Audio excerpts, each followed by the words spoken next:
אני הוילך בשמחו, לבייס הכנסס בשמחו, לבוידס בויריב בשמחו, יסבורך שמוי בשמחו, בשמחו, בשמחו.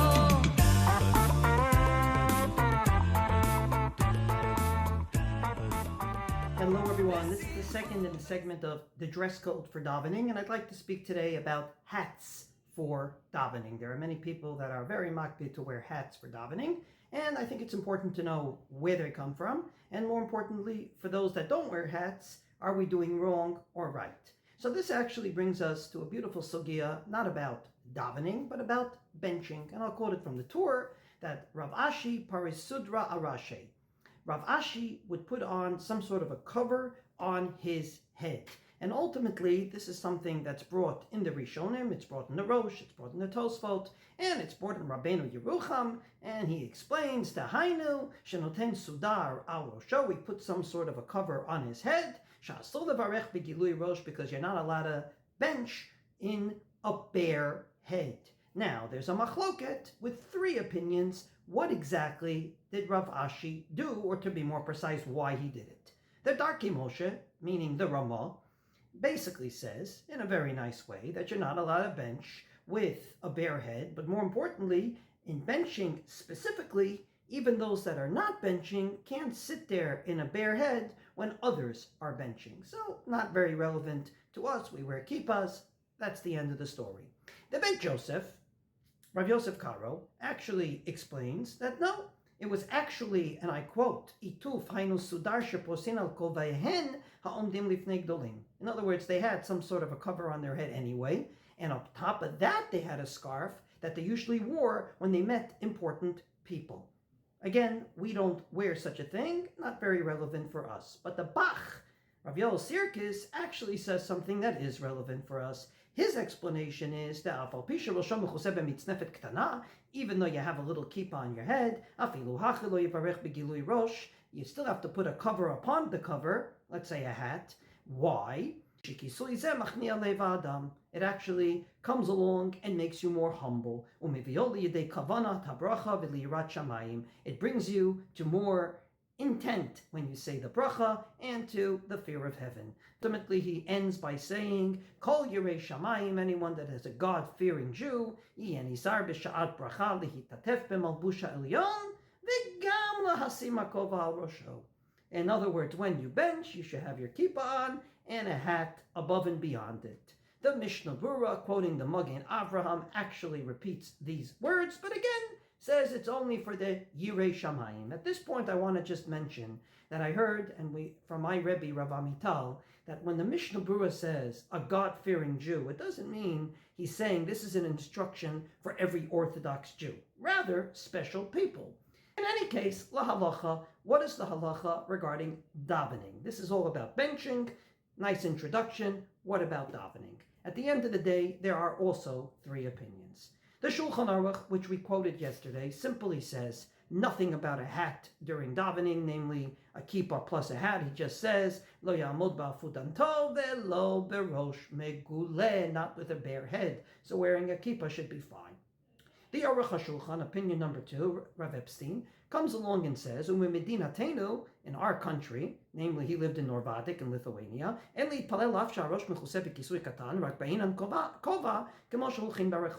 not enough to daven with just your little kippah, but rather the hat that you usually wear in the street. I remind you that according to the Aruch HaShulchan, the dress code for davening is the way you go out publicly. So he says, just like you go out publicly with a hat, you should daven with a hat. And therefore, he ultimately says that if you usually wear a hat, you should wear it in davening. However, the Magen Giborim was not, of course, his real name. His real name was Rav Mordechai Ze'ev Ethinger. His years 1804 to 1863. He wrote a book together with Rav Shaul Natanzon called Magen Giborim on the Shulchan Aruch. And he ultimately quotes a book that's called Chet Hey, who quotes a Meiri. Now, it could be a mistake, not the Meiri, but another great rabbi called Menachem, but it is written in the name of the Meiri, which is one of the Rishonim, so I'm just quoting it verbatim, that ultimately, when you come into shul, he says he saw people taking off their hat and standing before God just with their little kippah. And he says this is not a good thing. Why? He explains, because that's not the way you stand before great people. In other words, according to the Magen Giborim, since before great people you wear both your kippah and your hat, that's the way you should come to davening to befit a king. And indeed, the Chayei Adam comes along and actually says the words of the Aruch HaShulchan together with the words of the Magen Giborim. He says, and I quote, "V'yasim kova berosho kederech sheholech barechov." You should wear a hat like you do in public. Not enough to wear a kippah like you do at home, but rather how you go out in public. And then he ends by saying that you shouldn't daven in naked legs. Why? Because you usually don't dress that way before great people. And when the Mishnah Berurah quotes this, he indeed says both things. On the one hand is you should put on a hat because that's kederech sheholech barechov, the way you go in the street. And finally, he says that it's not enough to wear a kippah because that's not the way you stand before important people. So the Tzitz Eliezer, Rav Eliezer Waldenberg, seeing these two things in the words of the Chayei Adam quoted by the Mishnah Berurah, indeed doesn't understand which is more important, because it would be a nafkamina.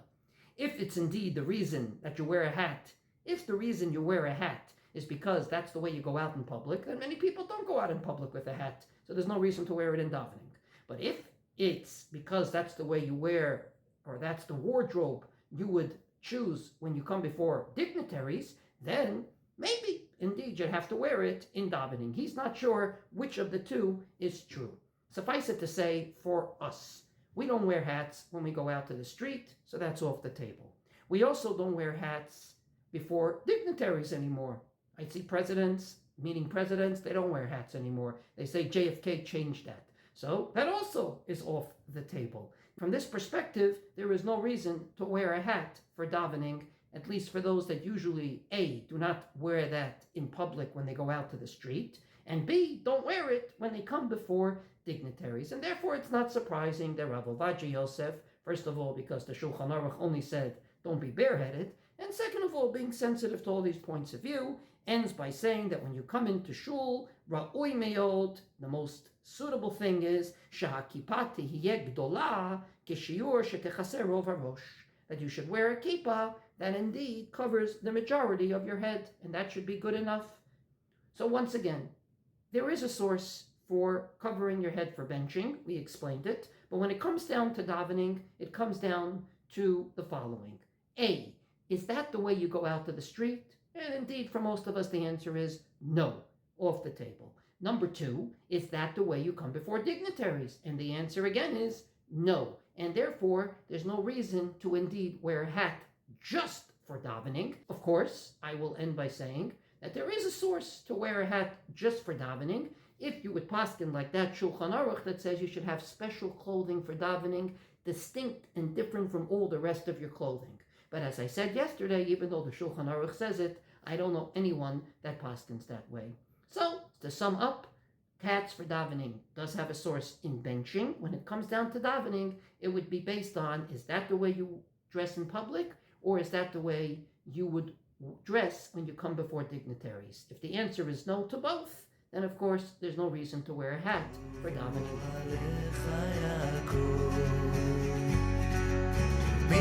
משכנותיך ישראל, ואני תפילתי לך השם,